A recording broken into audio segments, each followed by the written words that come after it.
Setembro é um mês conhecido como Setembro Amarelo, que lembra sempre a preocupação com aquelas pessoas que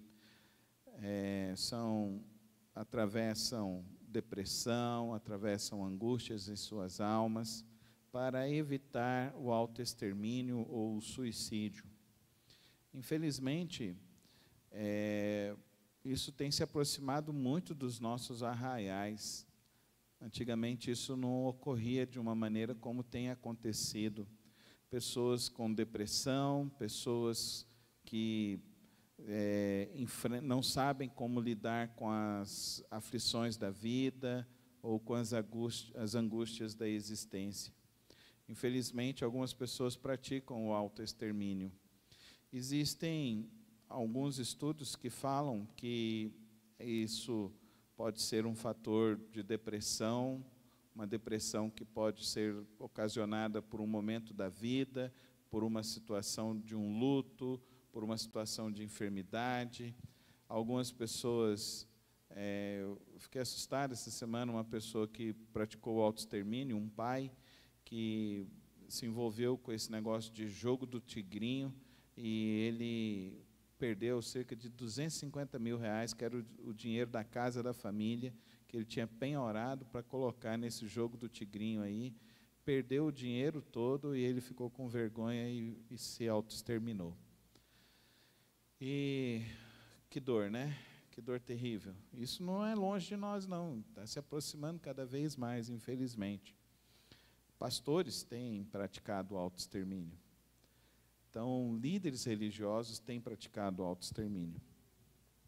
Uma coisa que é importante que nós entendamos é dor, tristeza, angústia e depressão é algo que qualquer um de nós pode enfrentar na vida. Na minha família, nós temos um caso de autoextermínio. A mãe da minha mãe, ela amarrou uma corda no seu pescoço e se jogou na cisterna da família. E a minha mãe presenciou isso aos 8 anos de idade. Então, o suicídio não é algo estranho, distante de nós. Por isso que nós, como cristãos, precisamos aprender a lidar com a dor, com a aflição, com o luto, com a dificuldade.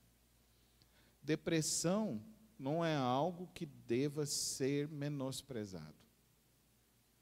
Depressão, como no caso do Salmo 88, é uma revelação muito clara de que ele está em depressão.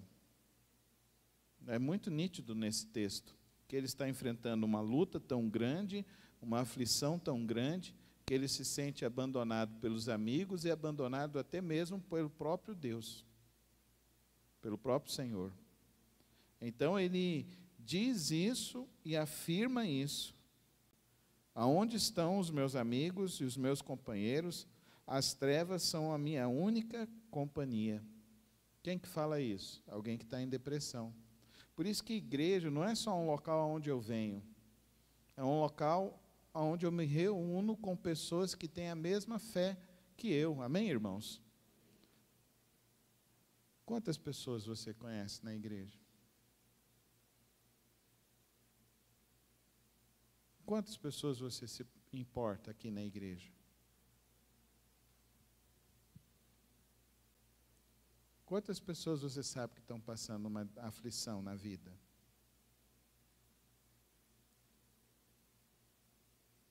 Mas eu ouvi recentemente uma pessoa, parece que ninguém conversa. Eu virei e falei assim, mas você também não conversa com ninguém. Corri até o risco da pessoa sair da igreja. Mas essa é a verdade.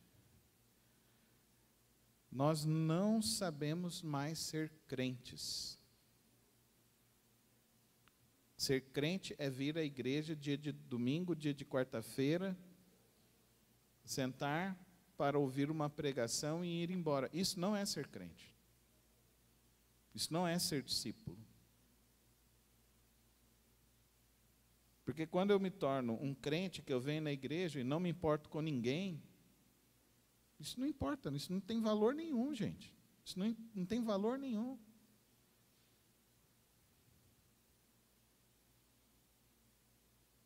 Um irmão me ligou semana passada e falou: pastor Carlos, o senhor está sabendo que fulano de tal está com depressão e tal? Não, não estou sabendo. Então, o senhor podia ligar para ele e ir lá visitar. Eu perguntei: irmão, você foi lá visitá-lo? Não, não fui. Como se eu não tivesse outras pessoas para visitar e outras demandas para acudir também.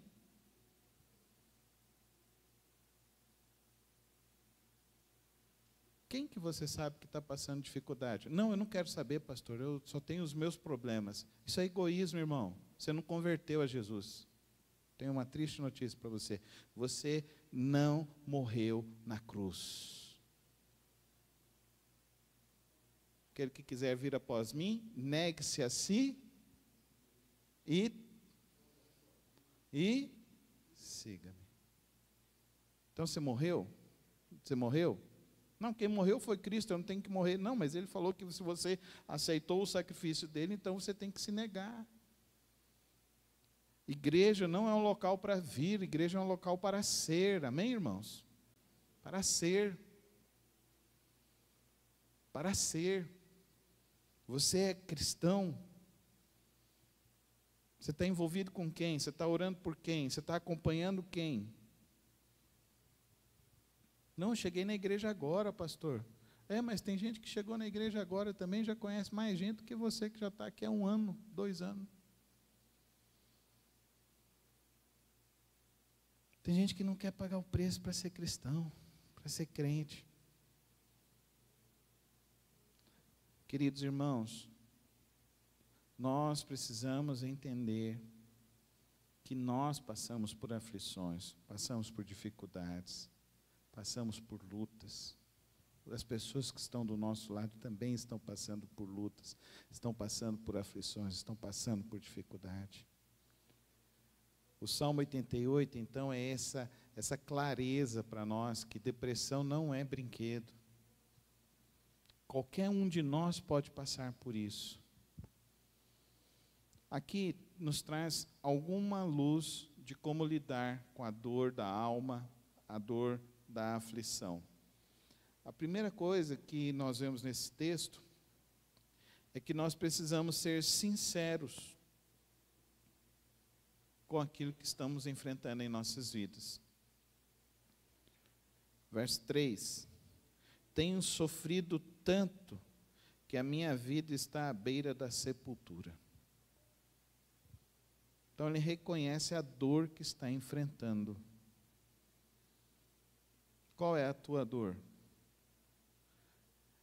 Então, lá em Tiago diz: se está alguém feliz, que ele cante louvores.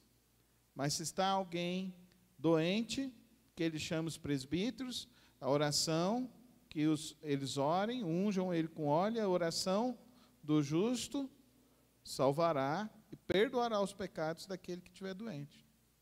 E transformará.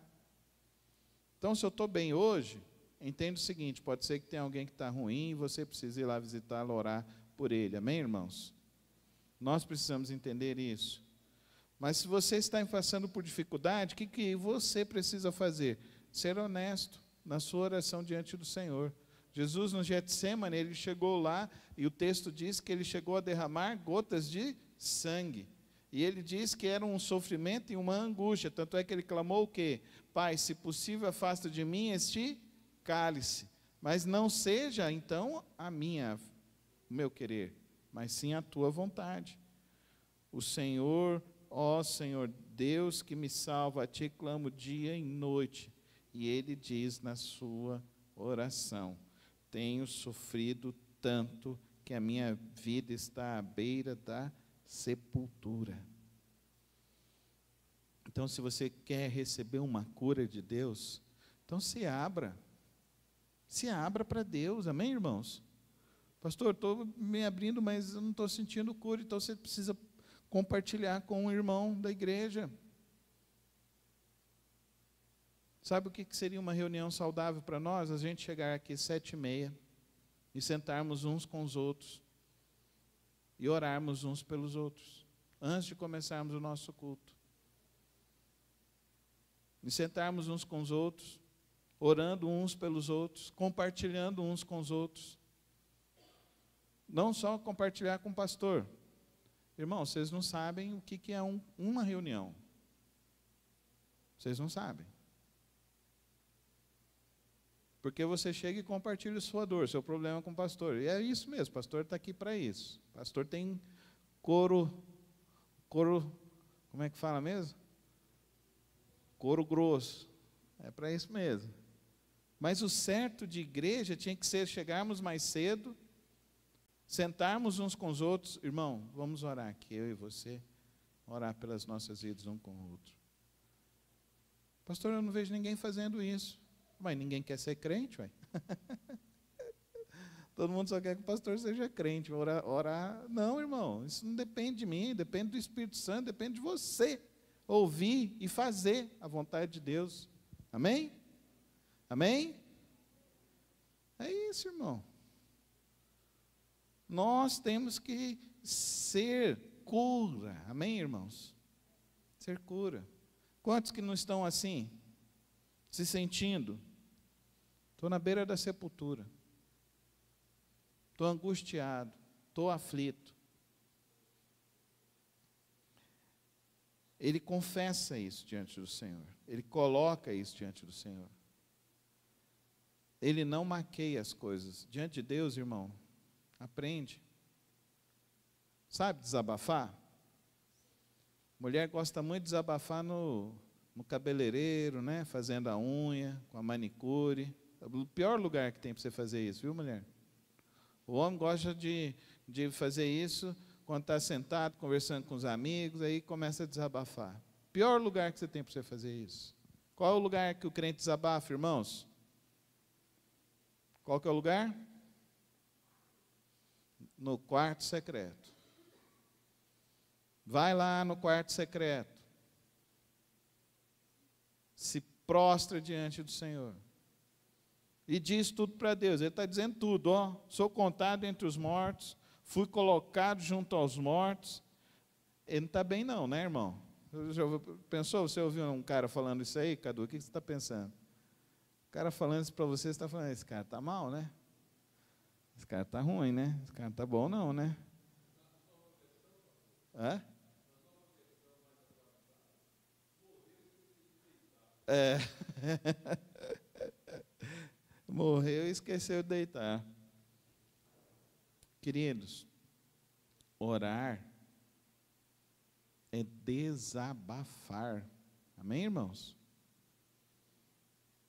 Falar com Deus todas as coisas. O verdadeiro crente, querido irmão, que se ele quer receber algo de Deus, ele aprende a orar verdadeiramente. Ele aprende a orar verdadeiramente.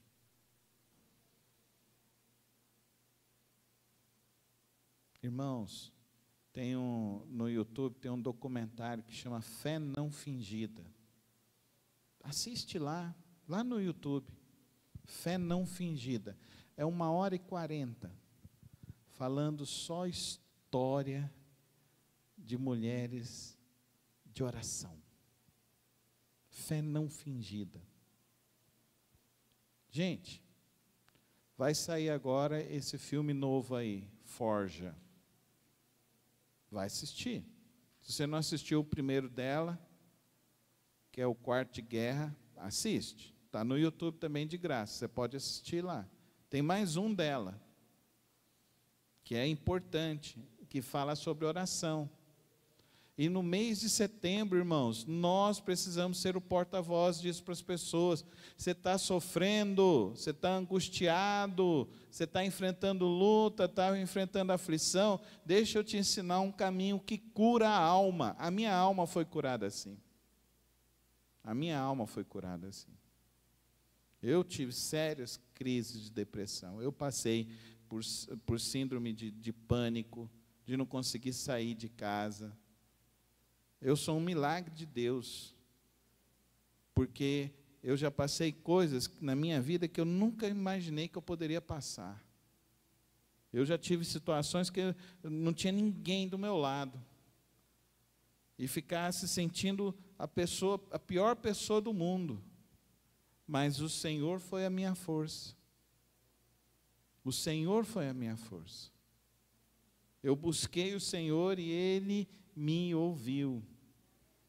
Mas eu abri, eu chorei, eu rasguei meu coração, rasguei a minha alma. Irmão, olha as perguntas desse texto. Olha essas perguntas. Vamos ler as perguntas? Vamos ler só as perguntas. E me diz, as perguntas são para quem? As perguntas são para quem? Olha essas perguntas. Acaso mostra as tuas maravilhas aos mortos? Acaso os mortos se levantam e te louvam? Será que o teu amor é anunciado no túmulo e a tua fidelidade no abismo da morte? Acaso são conhecidas as tuas maravilhas na região das trevas e os teus feitos de justiça na terra do esquecimento? Para quem são direcionadas as perguntas? Para Deus, não é? Ele está em crise com a fé dele ou não? Tá, não está? Tem muita gente que está em crise na fé. Muita gente. Quantas vezes já ouvi isso? Gente, o pior lugar para ter crise na fé é no cemitério, viu? É no cemitério. Eu já devo ter feito uns 150 casamentos. Já devo ter apresentado mais de 200 meninos. Mas eu já enterrei mais de 100 pessoas já, de culto que eu fiz, sozinho. Uma vez lá em São Paulo, no cemitério Vila Nova Cachoeirinha, eu fui fazer o velório de uma senhora da igreja. Aí na hora que eu estava lá, só tinha 3 pessoas no velório dela. Eu estava fazendo o velório, aí passou um jovem, ô pastor, que bom que o senhor está aqui, vem fazer aqui da tia de fulano de tal. Aí terminei o culto dela, fui fazer o da tia fulano de tal lá. Aí virou, falou, passou um outro lá, ô pastor, que bom que o senhor está aqui, vem fazer do ciclano. Aí fui lá fazer o do ciclano. Aí, ô pastor, que bom que o senhor está aqui, morreu o menino ali de acidente, vamos lá, faz o outro aqui também. Num dia eu fiz 7 cultos fúnebres, vocês acreditam? De criança, jovem e adulto, velho. Gente, o pior lugar para ter dúvida é no cemitério. Tem muito crente que não se prepara para viver, que não vive e fica com um monte de dúvida na hora do cemitério, quando perde alguém. Em quantos caixões eu já ouvi falar, Deus, por que você levou minha mãe? Deus, por que você levou meu filho? Deus, por que você levou meu irmão?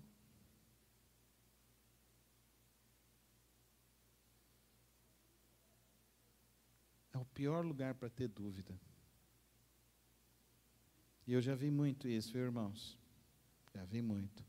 E com o passar do tempo, os crentes estão perdendo o fervor, estão perdendo a oração, estão perdendo o temor, estão deixando de orar, estão deixando de buscar, estão vivendo uma vida cristã medíocre, uma vida cristã sem fé, sem fervor, sem profundidade, sem palavra, sem compartilhamento, sem oração, sem jejum, sem pregação do evangelho, sem discipulado. E eu vejo cada vez mais o que a gente via antigamente. Quem não era crente era aquele bafafá no meio do cemitério, no meio do velório. Hoje a gente está vendo isso, presenciando isso, dentro de velório de pessoas que se dizem cristãs, porque perguntam as coisas no lugar errado e na hora errada. Lugar de desabafo é no quarto secreto, amém, irmão? É no quarto secreto, irmão. Vai lá orar. Vai lá orar, vai se derramar diante do Senhor. O lugar que você precisa buscar as respostas é no trono da graça de Deus, e é com o Senhor. E é com o Senhor.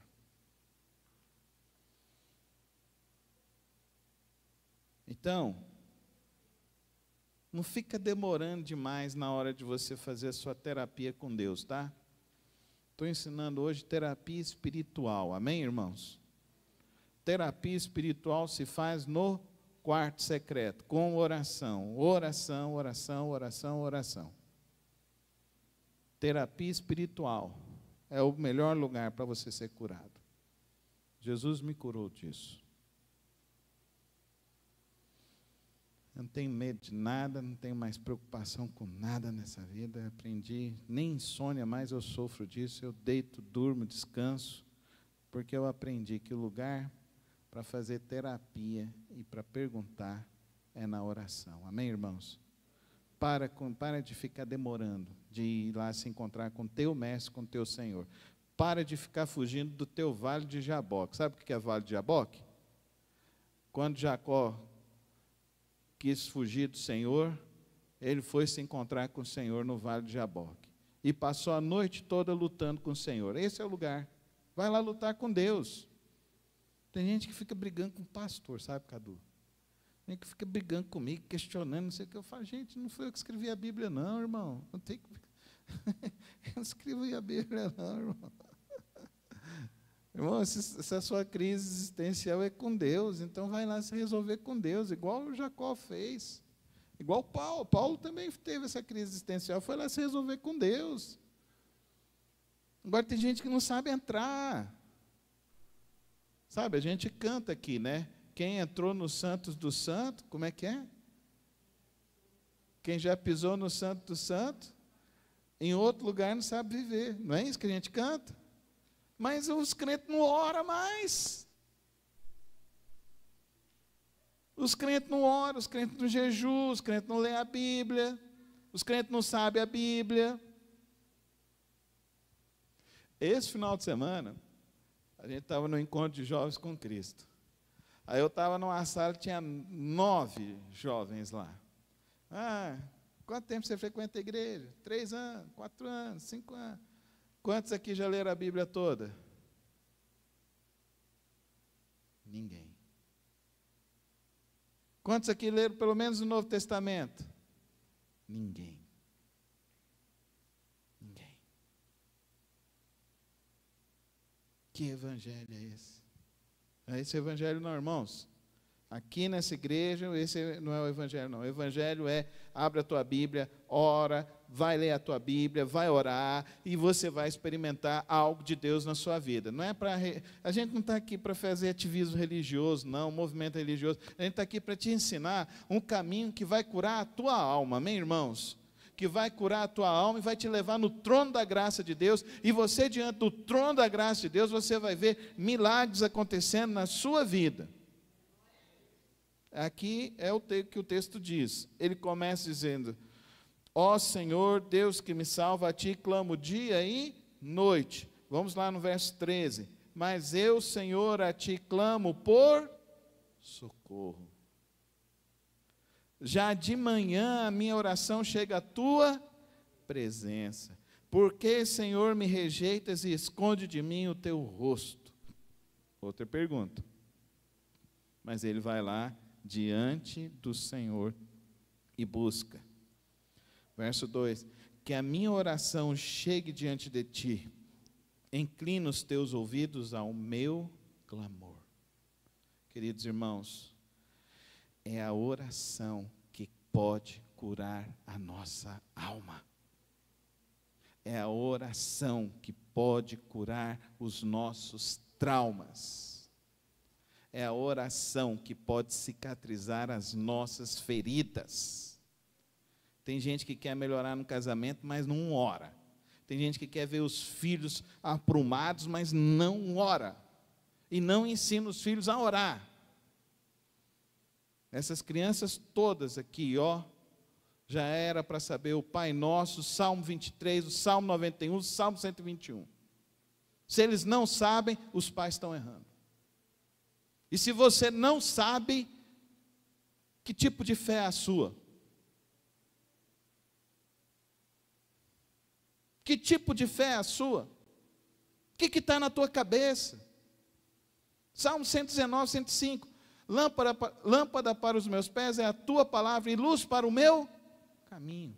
Escondi a tua palavra no meu coração para não pecar contra ti. Aí o que o inimigo faz?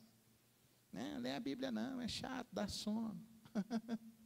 Aí o cara fica 1 ano na igreja, nada está acontecendo na minha vida. Ué, você nunca vai ser curado, querido.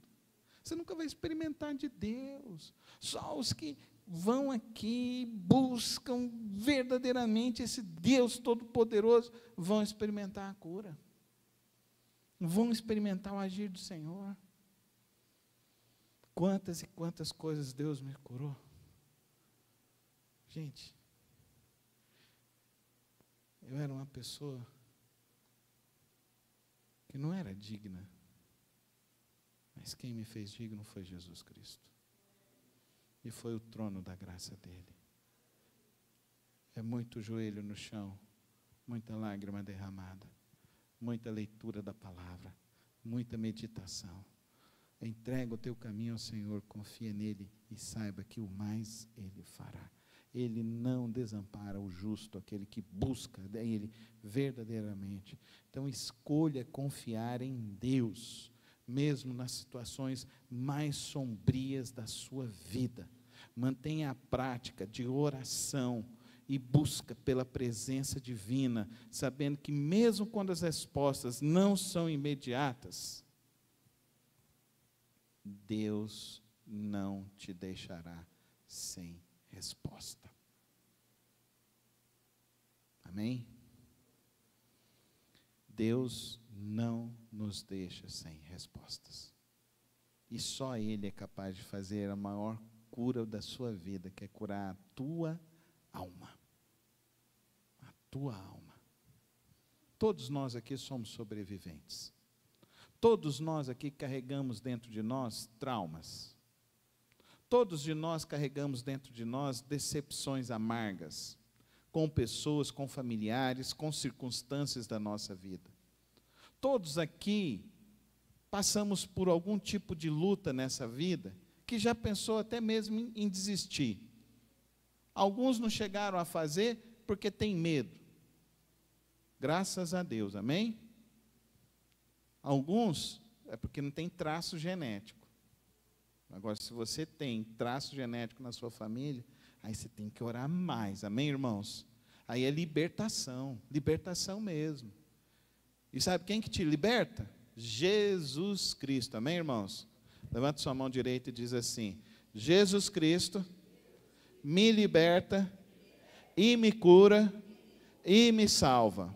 Agora vamos com fé. Jesus Cristo me liberta, me cura e me salva. Vamos de novo. Jesus Cristo me liberta, me cura e me salva.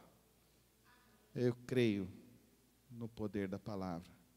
Eu creio que podemos ser curados por Cristo Jesus. Mas o que precisamos fazer? O texto nesta noite nos diz que devemos levar toda a nossa aflição ao Senhor. Todas as nossas dúvidas ao Senhor. Devemos buscar as respostas em Deus. Para de ficar buscando resposta em lugares errados. Não é roda de amigo, não é salão, não é colega de trabalho, e nem família, viu, gente? Porque tem casal que fica levando o assunto para dentro da família, lá de pai e de mãe, aí o outro vai tomando birra do outro. Aí tomou birra e, ó, toma dor mesmo, né? Eu tomo dor das minhas filhas. Mexer com minhas filhas, vou defender barbado, não, né, Cadu? Não vamos não, né, Cadu? Nós até comprou já as facas moladas, né, Cadu, para mostrar para os rapazes. Mostrar que não. Que nós vamos comprar a dor delas. E às vezes é só birrinha de mulher com o marido e a gente fica tomando birra depois, né? Tem que ter sabedoria. Antes de levar qualquer coisa a qualquer pessoa, leve ao Deus eterno e poderoso. Ele tem poder. Ele tem poder. E Ele pode curar, limpar a tua alma e te salvar. É na oração que somos curados. E é na comunhão que podemos curar uns aos outros. Amém? Amém, Senhor. Obrigado, ó Pai, pela Tua palavra que nos orienta, ó Deus, a buscar ao Senhor a cura para as nossas vidas e necessidades no Senhor. Toma, ó Deus, cada vida, cada coração. Vem curar e restaurar. Que o Teu Espírito Santo nos conduza, ó Deus, a experimentar a boa e profunda intimidade com o Senhor. Toma as nossas vidas. Age com Teu poder, age com a Tua graça. Em nome de Jesus. Amém.